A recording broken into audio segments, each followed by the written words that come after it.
নমস্কার, সবাই কেমন আছেন? আশা করছি সবাই ভালো আছেন। চলে এসেছি আরও একটা দারুণ রেসিপি নিয়ে। আজকের আপনাদের সঙ্গে শেয়ার করব এগ চিকেন রোল। তো চলুন, প্রথমে ময়দাটাকে মাখিয়ে রেখেছিলাম।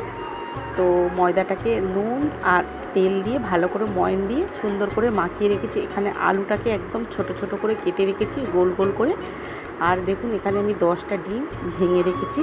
তো এই এগ চিকেন রোল যখন ডিম তো লাগবেই।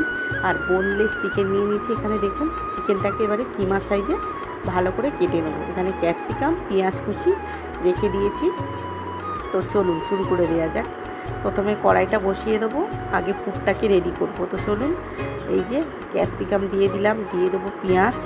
তো সব একে একে দিয়ে দিলাম। পেঁয়াজটাকে একটু ফ্রাই করে নেবো আর ক্যাপসিকামটাকেও একটু হালকা করে নাড়াচাড়া করে ভেজে নেবো। তো চলুন, হয়ে গেছে ভাজা। এইবার আমি এখানে দিয়ে দেবো আদা আর রসুন বাটা। তো আদা রসুন বাটাটা দিয়ে একটু কষিয়ে নেবো। তারপরে এই যে চিকেনটাকে কিমা সাইজে কেটে রেখেছিলাম ওটাকে দিয়ে দেবো। দিয়ে একটু নাড়াচাড়া করে লবণ দিয়ে দিলাম, দিয়ে আরও একটুক্ষণ নাড়াচাড়া করে নেবো। তারপরে এইবারে দিয়ে দেবো আলুগুলোকে দিয়ে এইবারে ভালোভাবে নাড়াচাড়া করে একদম আলুগুলো লবণ দিয়ে দিয়েছি, তাড়াতাড়ি সিদ্ধ হয়ে যাবে। তো এই যে এইবারে চাপা দিয়ে খুব সুন্দর করে রান্নাটা করে নিতে হবে, যাতে আলুটাও সিদ্ধ হয়, চিকেনটাও সিদ্ধ হয়।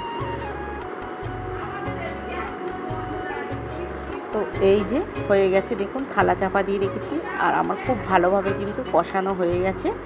এইবারে আমি এখানে দিয়ে দেবো আলুটা, কিন্তু আমার একদম পারফেক্টভাবে সিদ্ধ হয়ে গেছে। তো এইবারে এখানে আমি দিয়ে দেবো লঙ্কার গুঁড়ো, আর দিয়ে দেবো কাশ্মীরি লঙ্কার গুঁড়ো একটু দিয়ে দিয়েছি, আর হলুদের গুঁড়ো কালারের জন্য দিয়ে দিলাম, আর দিয়ে দিলাম ঝালের জন্য একটু লাল লঙ্কার গুঁড়ো। তো দেওয়ার পরে এখানে ভালোভাবে কষিয়ে নেবো, একটু নাড়াচাড়া করে নেবো। নিয়ে আবার আমি এখানে চাপা দিয়ে দেবো। তো চাপা দিয়ে দেখুন খুব সুন্দরভাবে কিন্তু আমার রান্নাটা হয়ে গেছে, চিকেনগুলোও সিদ্ধ হয়ে গেছে।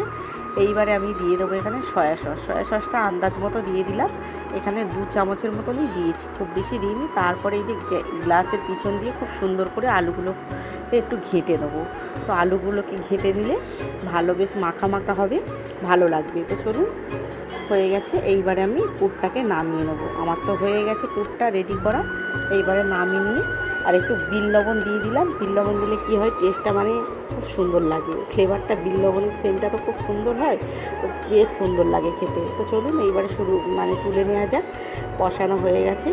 তো তারপরে এইবারে আমি রুটিগুলোকে ভাজবো। চলুন, রুটিগুলোকে ভাজার জন্য প্রথমে আমি ময়দা লেচিগুলো কেটে নিলাম।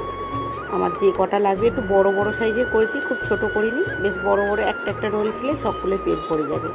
তো বেশ বড় বড় সাইজ করে রুটিগুলো প্রথমে আমি সুন্দর করে বেলে নিলাম, কারণ একটা করে বেলে করতে গেলেই দেরি হয়ে যাবে, তো অনেক সময় লাগবে। তো তার জন্য একেবারেই সবগুলো ভেজে নিয়েছি। প্রথমে রুটিগুলো 2 পিস শিখে তারপরে তেল দিয়ে ভেজে নিয়েছি, আর ডিমগুলোকে দিয়ে দিচ্ছি। দিয়ে সুন্দর করে আমি রুটিগুলো তৈরি করে নেব।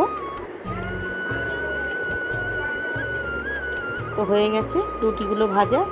চলুন এইবারে আমি এখানে রোলগুলো রেডি করি। একবার দেখুন, আমি এখানে দিয়ে দিলাম ওই যে আলুর পুরটা, চিকেনের পুরটা করে রেখেছিলাম, শসা, একটু সস, একটু পেঁয়াজ কুচি দিয়ে সুন্দর করে কাগজ দিয়ে মুড়ে দিলাম। তো খুব সুন্দরভাবে হয়ে গেছে দেখুন, আর এত সুন্দর টেস্ট হয়েছে, তো দুর্দান্ত হয়েছে, একদম দোকানের মতন খেতে লেগেছে। তো কেমন লাগলো আজকের রেসিপিটা প্লিজ কমেন্টে জানাবেন। সবাই ভালো থাকবেন, দেখা হচ্ছে নেক্সট ভিডিওতে।